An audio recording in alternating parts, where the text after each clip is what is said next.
Un sanguinario activista está atacando sistemáticamente a civiles inocentes. Ese tipo era tan brutal. Cuando matas a todos, al final la gente da un paso atrás y dice: caray, es un tipo duro. Un grupo de élite de las fuerzas especiales es seleccionado entre todo el mundo para derrotar a los terroristas. Realizaron una serie de asaltos devastadores. Les lidera un general inconformista, con métodos nuevos y radicales. Si golpeas a una organización de forma repetida, puedes provocar que se desmorone. Es una carrera contra el tiempo. Deben detenerle antes de que se derrame más sangre. Nada es rutinario cuando hay vidas en peligro.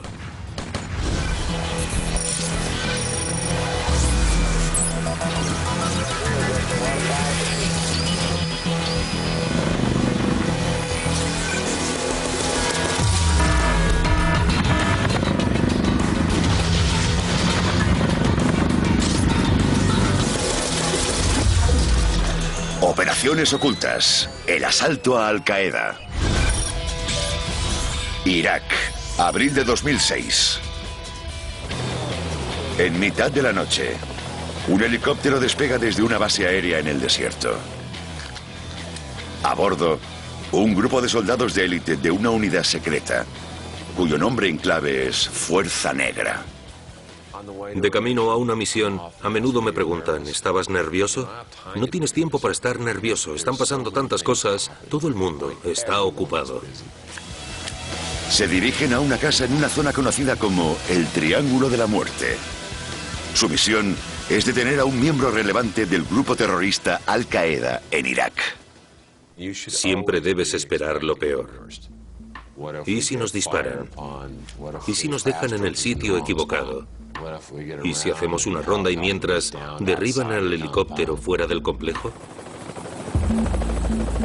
Sus objetivos están preparados para oponer resistencia con extrema violencia. Casi tan pronto como cruzaron la puerta, le recibió una lluvia de balas. Los que estaban dentro sabían que venía alguien. Estaban armados y estaban esperando. El equipo mata rápidamente al primer terrorista y avanza para despejar el resto del edificio. Había media docena de rifles de asalto. Había docenas de granadas de mano. Al menos 2 de ellos, posiblemente 3, llevaban chalecos explosivos. Y en lo alto de las escaleras, uno de los terroristas suicidas surge de entre las sombras y detona su chaleco. A estas alturas, los activistas luchan con todo lo que tienen. Otros 2 aparecen sobre el tejado y disparan contra las fuerzas de asalto. Los soldados de la Fuerza Negra están acostumbrados a este tipo de violencia brutal. Se enfrentan a ella a diario. Al final del día tenemos que ganar. Haremos todo lo que sea necesario para ganar. Aunque las fuerzas especiales no sean conscientes de ello, esta casa contiene la clave para encontrar al hombre más buscado de Oriente Medio. Uno de sus prisioneros de esta noche les llevará hasta Abu Musab al-Zarqawi, el líder de Al-Qaeda en Irak. Ha asesinado a miles de civiles inocentes y ha sembrado el terror por toda la región. Su campaña de violencia es tan eficaz que Estados Unidos ha creado una fuerza de operaciones ocultas con una única misión: derrotar a al-Zarqawi. Era un tipo que había matado a miles de personas. De hecho, provocó más víctimas que el propio Osama Bin Laden. Para entender cómo al-Zarqawi llegó a convertirse en uno de los terroristas más temidos del planeta, debemos fijarnos en la ciudad de Zarqa, en Jordania, 800 kilómetros al oeste de Bagdad. Al-Zarqawi nació aquí en 1966. El historial de al-Zarqawi dice que era un criminal. Estuvo en la cárcel en Jordania por agresión sexual. Era narcotraficante, un criminal menor en Jordania. Las versiones discrepan a la hora de describirle como un delincuente alcoholizado en su ciudad natal. Lo que sin duda es cierto es que estuvo implicado en diversas actividades criminales y que probablemente tuvo una especie de epifanía, una especie de momento en que se dio cuenta de que su vida iba por mal camino y de que el Islam era la respuesta. En 1989, al-Zarqawi viaja a Afganistán para convertirse en un combatiente por la libertad contra la ocupación soviética. Es aquí donde conoce a su mentor e inspirador, Osama Bin Laden. Su figura había surgido en el transcurso de la guerra en Afganistán. La gente comprendió su importancia como líder operativo y gozaba de la confianza de Bin Laden y los principales líderes de Al-Qaeda. Les caía bien a los soldados de Al-Qaeda, era respetado por su liderazgo, estaba increíblemente capacitado y tenía experiencia. Durante los 15 años siguientes, en parte con el apoyo de Bin Laden, al-Zarqawi crece hasta convertirse en un consumado terrorista. En 2003, está en Irak luchando contra la invasión norteamericana.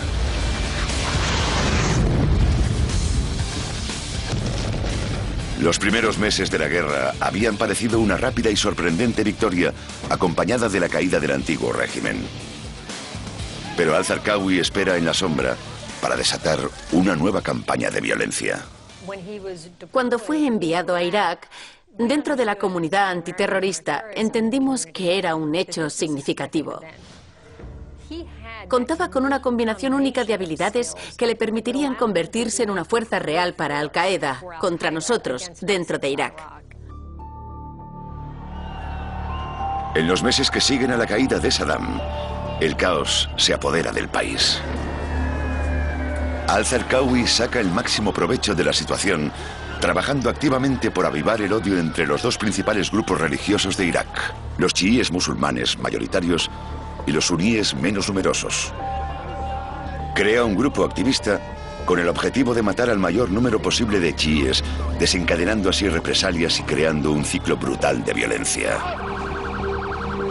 El grupo se llama Al-Qaeda en Irak, o AQI. Nos equivocamos al considerar a estas organizaciones como grupos terroristas. Es una visión limitada. Son organizaciones revolucionarias que quieren propagar una idea. No solo quieren propagar el uso de las armas y las acciones suicidas. La idea es volver a lo que ellos llaman el califato, un antiguo concepto del siglo XIV considerado una forma pura de vida, de acuerdo con el Corán y con el profeta Mahoma. La pregunta es, ¿dónde encontrar un trampolín para conseguir algo así? ¿Afganistán? ¿Pakistán? Y entonces llegan a Irak. Los activistas islamistas estaban preparados para cualquier cosa y obviamente muy pronto descubrieron que bombardear lugares como las oficinas de Naciones Unidas en Bagdad, las oficinas del Comité Internacional de la Cruz Roja y después otros objetivos, como los mercados o las colas en las comisarías donde estaban reclutando policías. Todo ese tipo de cosas eran objetivos mucho más sencillos que los convoyes americanos o las bases americanas protegidas con muros enormes. La base representaba una cara enorme de hormigón al mundo y bueno, sí, utilizando una furgoneta, tal vez podían matar al guardia de la puerta que controlaba el acceso, pero era improbable obtener un resultado espectacular. Al-Zarqawi orquesta numerosos atentados suicidas. Una devastadora serie de ataques en marzo de 2004 provoca la muerte de casi 200 personas en los lugares sagrados de los chiíes. Así que enfocaron su punto de mira hacia objetivos más sencillos, pero que provocaban resultados más espectaculares. Y así, muy pronto fueron capaces de matar a una decena, una veintena o incluso en ocasiones más de un centenar de personas en un solo ataque. El 11 de mayo de 2004, Al-Zarqawi participa en una nueva atrocidad.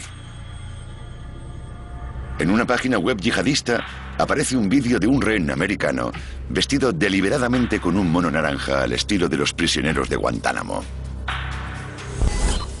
Se trata de Nick Berg, un ingeniero de comunicaciones de 26 años de Pensilvania. Berg había sido secuestrado en Irak un mes antes. El vídeo muestra su muerte increíblemente terrible. El vídeo es uno de esos horribles vídeos de los yihadistas en el que utilizan un cuchillo enorme para degollarme. E incluso se puede oír el sonido del cuchillo en contacto con el hueso, los gritos. Es un vídeo realmente horroroso. Pero la cuestión es que al principio del vídeo, en el formato original en que salió a la luz, se dice Abu Musab al-Zarqawi asesina a un americano. La CIA determina que el propio Al-Zarqawi es el hombre encapuchado que empuña el cuchillo.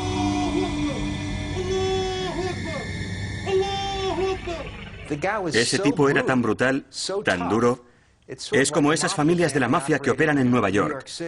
Cuando matas a todos, al final la gente da un paso atrás y dice: tenemos aquí a un tipo duro, a un sabueso. Así que vamos a tener cuidado. Al-Zarqawi podía ver que, al promocionar lo que estaba haciendo, como verdadero activista y enemigo irreconciliable de los americanos, eso le traería el dinero recogido en las mezquitas para la yihad y le traería voluntarios de todo el mundo árabe. Y en ese sentido estaba en lo cierto.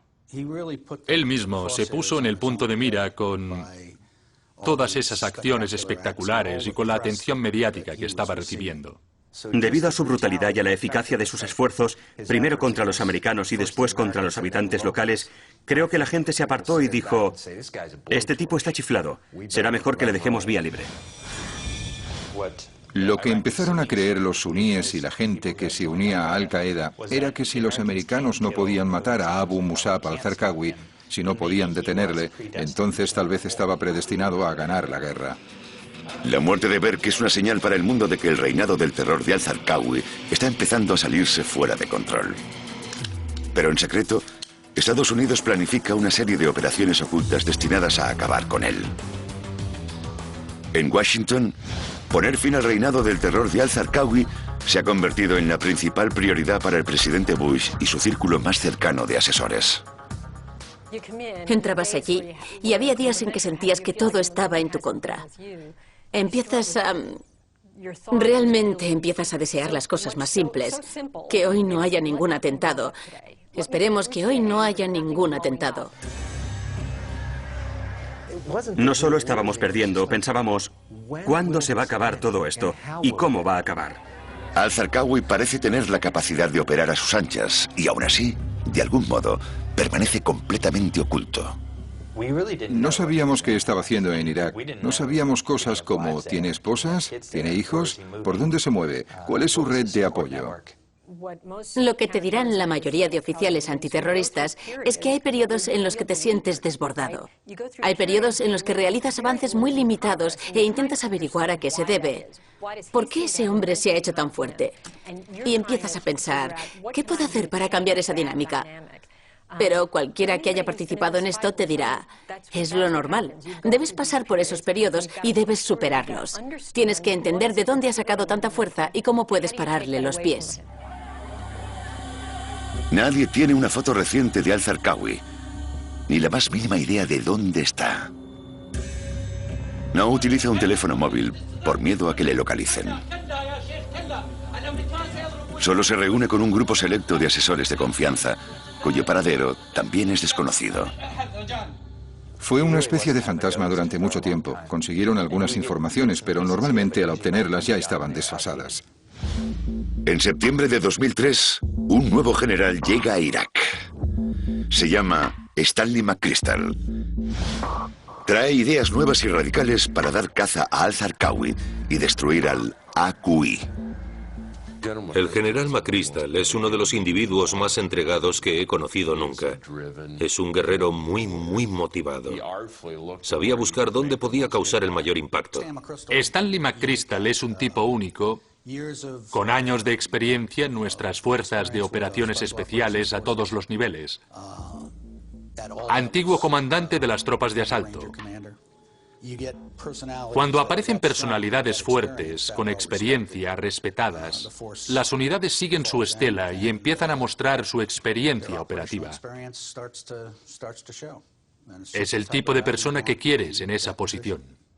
McChrystal es el recién nombrado comandante del Mando Conjunto de Operaciones Especiales, o JSOC. El JSOC ha participado en todos los conflictos. Estuvieron en Granada, en Panamá, en la Primera Guerra del Golfo y en la Segunda, en Kosovo. Allí donde ha habido un conflicto, puedes estar seguro de que el JSOC fue el primero en llegar. Y siempre son los últimos en irse. Formado a finales de los 80 para coordinar el trabajo de las tropas de élite norteamericanas, el JSOC controla lo mejor de lo mejor dentro del ejército norteamericano.